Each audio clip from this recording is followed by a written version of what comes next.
Okay, in this video we're going to be looking at a software called Spector Pro. It is a monitoring software that can be set to run in stealth mode, or it can be set to run visibly by placing a small icon in your lower right hand taskbar.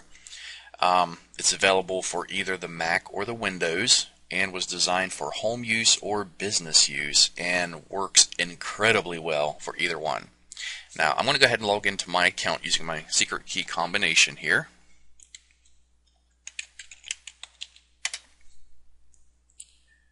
And the first thing I want to show you is some of the settings, and then we'll go through all these recordings. I actually done some tests last night and this morning, and I'm going to show you a lot of the stuff that Spector Pro records and what you'll be able to do with it also.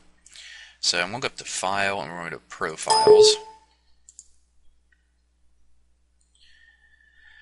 Okay, and this is one of the easiest monitoring tools I have seen or used. Everything is so easy and everything is organized, and as you'll see here in a few minutes, everything is also connected. Every search term, every web page, everything that you that's available in your reports, you can click on and connect it and view snapshots that Spector Pro has taken with it. So everything is just right there at your fingertips. Now, one thing I love about Spector Pro, I had previously done a review on WebWatcher, but WebWatcher, there is an extra charge for you to buy snapshots in order for it to actually take snapshots of the user's monitor. There are no extra fees for Spector Pro. You can take as many screenshots or snapshots as you want, and you won't be charged extra for it. So that is a huge money saver if screenshots are something you're going to be taking a lot of. Now, Spector Pro, you can view the reports in one or two ways. Spector Pro needs to be installed on the user's computer in order for it to record everything that they're doing. And for you to view all those records and the data that was recorded, you have to be on that computer and log in. Or if you have a home network set up, Spector Pro, their website will give you details on how you can set that up, so where if you are in another room of your house or another room of your office, you can get access to view those from a different computer as long as you're on the same network. So with that said, let's go ahead and go over some of these features. Okay, under the settings, you'll see up here that setting profile for all other users. Now, this is the main profile that I set up for me. It's just my access to this computer. Now, I also have a login for my kids, and if I wanted to, I could add a new profile here, and I could select my kids. I could assign them a little icon here, and it would allow me to adjust these settings for their login, which would be different than mine. So each user that has their own Windows logon, or even if you're using it for Mac, it allows you to adjust the settings just for that individual. So for my settings here, and just for the purpose of this video, as you can see, record screen snapshots on or off. You can click this button to turn it on or off, or just tick one of these boxes. And then it has additional settings over here. And if you have a computer that doesn't have a whole lot of memory, you can adjust how well you want the screenshots to be taken. And if you go like 4-bit, 4-bit, or even 4-bit color, the pictures are going to be really grainy that it takes screenshots of, but it's also going to not take up near as much memory on your computer. I went with the 8-bit color, which is kind of a medium grade. You can see exactly what the screenshots are. It's a little bit fuzzy, but it don't take up a whole lot of memory. And of course, if you was to choose a 32-bit color, it'd take great pictures. Then again, it'd use up a lot of memory on your computer. So let's go ahead and we'll just keep that. Chat IM activity. You can record chat and instant messaging activity.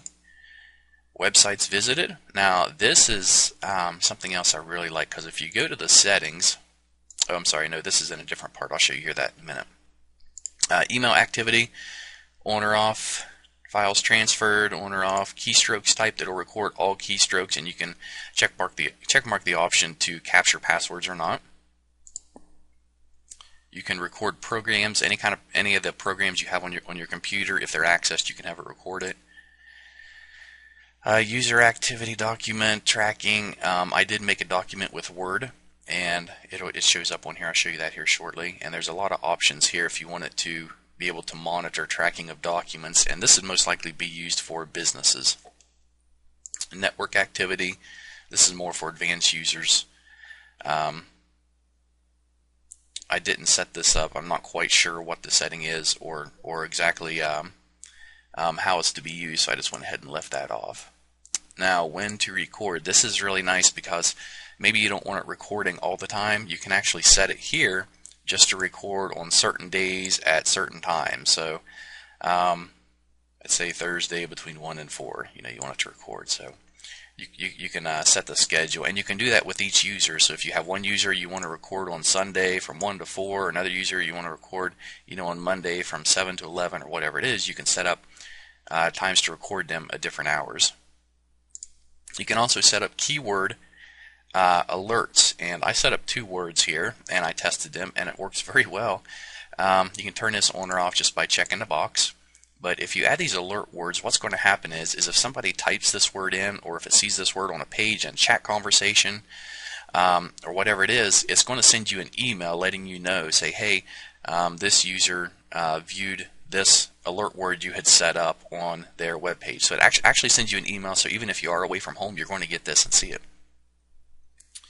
And you can see the boxes down here where it'll check instant messages, emails, websites, keystrokes, anything that has this word in it is going to alert you. And you can set up your email notification here, how often you want it sent, and then you just put your email address in here, and you can click test, and it'll let you know if it went or not. So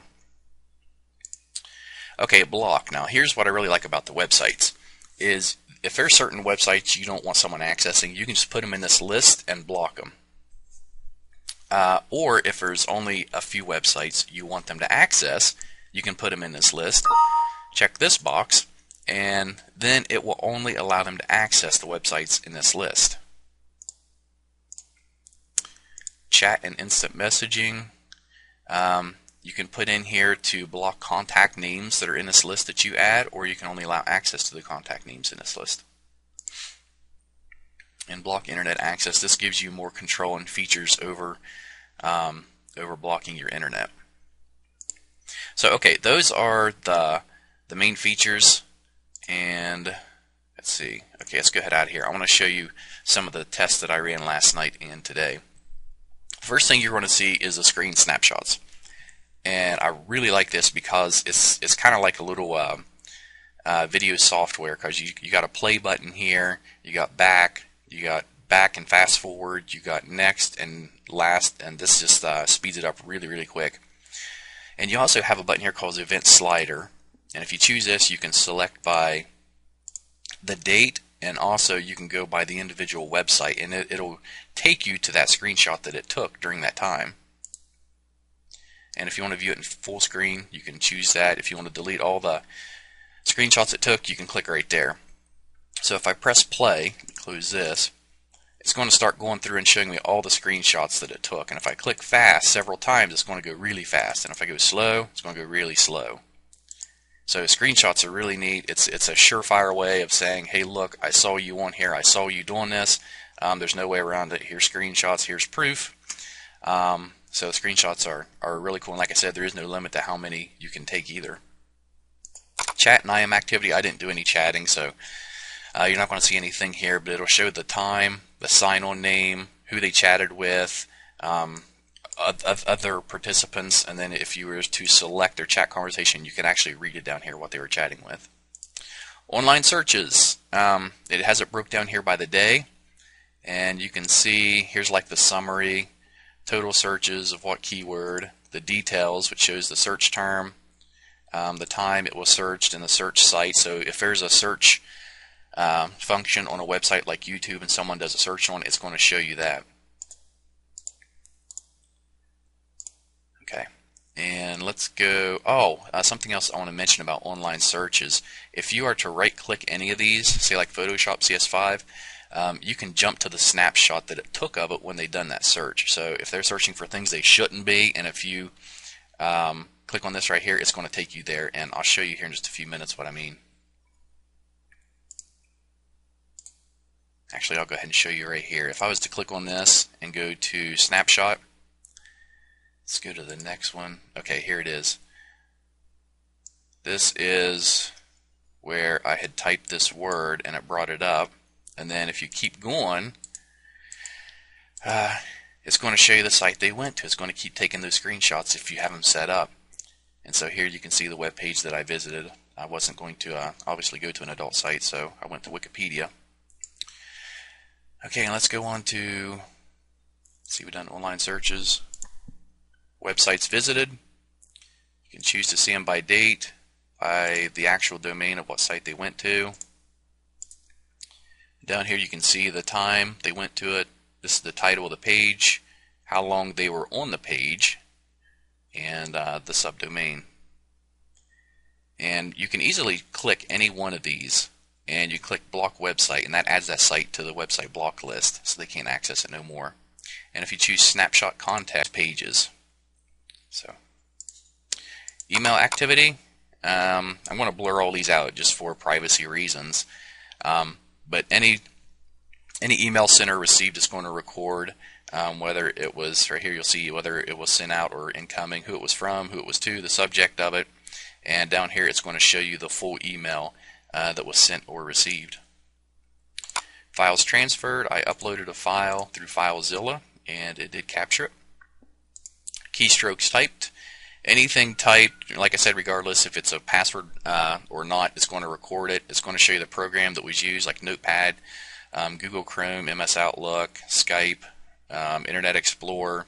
It doesn't matter. It's going to show you everything that was typed. And if you click on it, it'll show you in this lower list what was typed during that time. Program activity. This just shows you what programs were accessed during a certain time.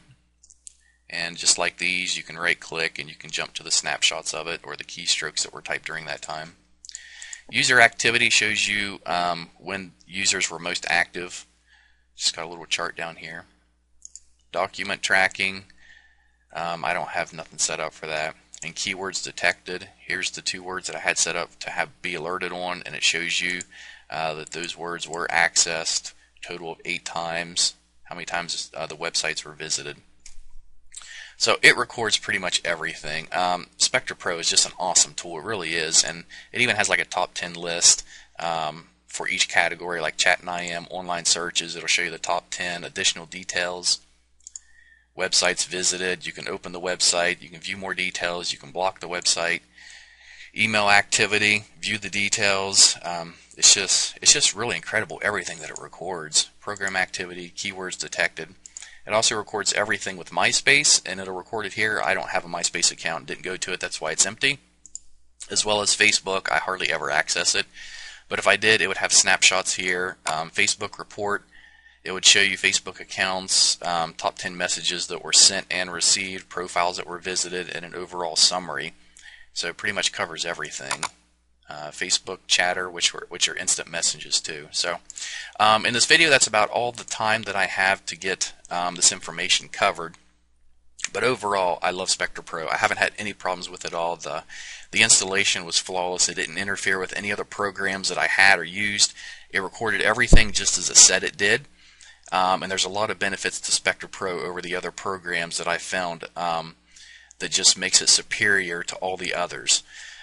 If you want to find out more about Spector Pro, you can go to www.spectorknows.com, and you can get more access there, not only on Spector Pro, but of some other products that they offer for a mobile phone, more access on remote monitoring with tools like eBlaster. But overall, I do highly recommend Spector Pro.